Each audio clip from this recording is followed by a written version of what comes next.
If you want your expertise to actually turn into paying clients, you need to stop thinking like an employee. Most expert-led business owners waste their first year. Why? They're playing by the same rules that work for them as an employee. They're proving they can get the job done.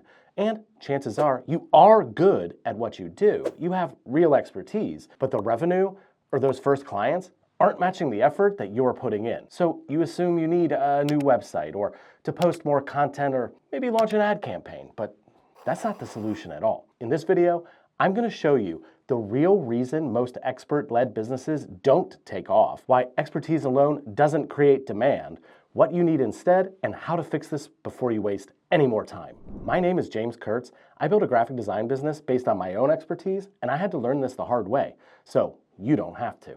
Let's start with why expertise alone isn't enough.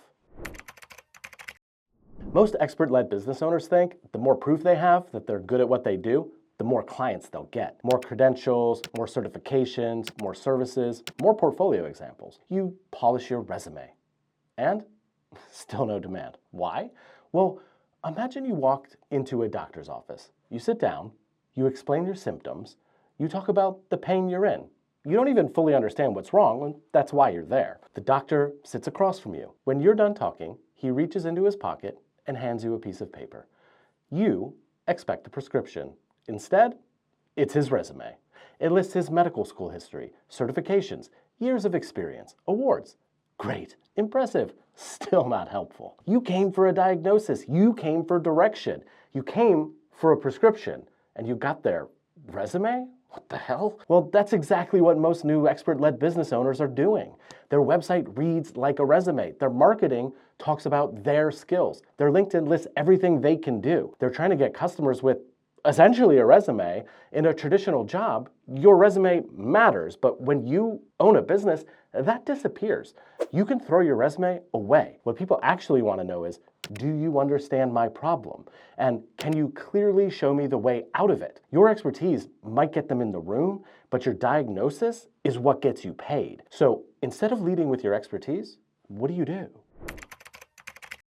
Most expert-led businesses spend way too much time describing what they do, their process, their method, their tools, their background, but buyers aren't scanning for your process.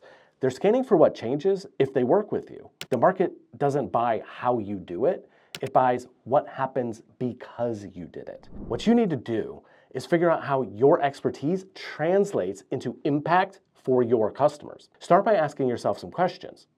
What does my work allow customers to become or do after working with me? Are they more confident, more profitable, more respected, less stressed, finally in control? That's the real value, not the process, the transformation. But here's the key. That transformation is not for everyone. Just like a doctor specializes, you don't go to a heart surgeon for a broken bone. A prescription only works when it's written for a specific patient. Who is this transformation actually for? Who feels this pain intensely? Who is already looking for relief? And then consider what other options your patients might already have to cure their ills. What other prescriptions are being offered? What other messages about their problem are they being bombarded with? If you don't understand that, all your marketing is just noise. First, stop making everything about you. Then, define the transformation you help them achieve. Next, define exactly who you're for and who you're not. And define why your way is better or different than all the other options. But even when you answer all these questions, you still may be more confused than ever. And I'll show you why. Now you have a general understanding that you need to sell the transformation that your expertise provides. And you've thought long and hard about who you serve, the outcomes you deliver, how it's different, and why it matters. But here's what usually happens next. You go from not having enough clarity to having too much. After answering all those questions, you'll have pages of notes with multiple angles, multiple audiences, different services for different people, different insights in every direction. You've diagnosed all the possibilities, but you still haven't written the prescription. And that's where people get stuck. You don't need more insight. You need fewer messages. The market doesn't need 10 prescriptions. It needs one. Now we distill. What is the biggest problem that hits your person the hardest? Which market segment has the urgency and the ability to pay to solve it? And what is the one angle that makes you different from everyone else? Not 5 services across 7 verticals with 12 value propositions, especially not in year 1. That's confusing, that's exhausting, and it's impossible to manage. A prescription is specific. It's written for one person, for one problem. And that's what you're trying to distill this down to. So once you've done that, now you translate it. How do you sound? What words do you repeat? What do you emphasize? And what do you stop saying? What tone do you carry? If your business were that doctor, what kind of doctor would it be? Calm and empathetic? Direct and authoritative? Wise and analytical? This is where insight becomes identity. You remove the noise, you make the decisions, you create a repeatable message, and that message becomes your brand. Your brand is the clarity that translates your expertise into something the market understands. Once that core brand understanding is in place, you're ready to bring it to the market. Unfortunately, that's where most people stop. So, now you have the prescription written. One problem, one person, one clear transformation. A distilled message and a defined identity. But this is where it's easy to stall because internal clarity is one thing, external clarity is another. You figured it all out on paper, but your website still reads like a resume. Your LinkedIn still lists everything you can do. Your messaging is inconsistent. People visit and they're still confused. You wrote the prescription, but you never handed it to the patient. Once you've done the thinking, you have to make it visible. Your website should clearly communicate who you serve, the problem you solve, the outcome you deliver, and it should be obvious within 10 to 15 seconds. They don't want your life story. They don't want a menu of everything you've ever done. They're looking for a guide. Position yourself as that guide. I recommend being brutally restrictive here. A simple one-page site with clear positioning and a clear call to action, nothing extra. Clarity beats complexity every time. And remember, you don't need 5 platforms, you don't need ads, you don't need to post everywhere. You already have a job.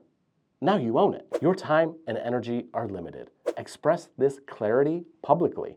Tell your warm network exactly who you help and exactly how you help them. Ask for referrals. Start with people who already trust you. This is how you don't waste your first year. You don't scatter. You focus. And once the message is clear, you repeat it over and over. Don't tear it down because you're bored of it. So many people get sick of their messaging long before the market ever hears it enough to remember it. If it's not working perfectly, don't overhaul it, adjust it. An inch this way, an inch that way. Based on feedback, based on data. A prescription doesn't change every week. It gets adjusted carefully. Your clarity has to be visible. Your visibility has to be consistent. Your consistency has to be disciplined. That is what prevents wasted years. People don't waste their first year in an expert-led service business because they lack skill. They waste it because they lead with capability instead of clarity. Expertise gets you a job. Clarity gets you a customer. Revenue lies in the overlap. And that overlap, that's branding done right. You already have the expertise. You need to apply business rules, not employee rules, to your own company. So define the transformation, distill the message, make it visible, and stay consistent long enough for the market to understand it. If you avoid this mistake, you're already ahead of most new business owners. And if you want to avoid some of the other mistakes that quietly kill new expert-led businesses, watch this next video.